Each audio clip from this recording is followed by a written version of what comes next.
Good evening সবাইকে। আজকে চলে এসেছি রান্নাঘরে বানাবো তোমাদের দাদা ভাইয়ের আবদারের একটা খাবার, সেটা হলো ভাত ভাজা। তার জন্য সব সবজিগুলোকে কেটে নিয়েছি আর কড়াইতে তেল দিয়ে দিয়েছি। আর দেখো একে একে সব সবজিগুলো ভেজে নেবো।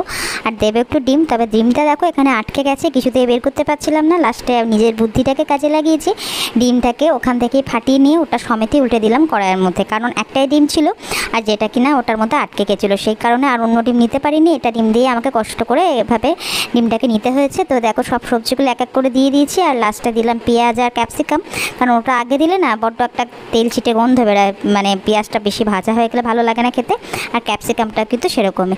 তো এই যে ভাত দিয়ে দিচ্ছি আর তার মধ্যে তোমাদের দাদাভাই অফিস থেকে চলে এসেছে আর আমার জন্য নিয়ে এসেছে গিফট।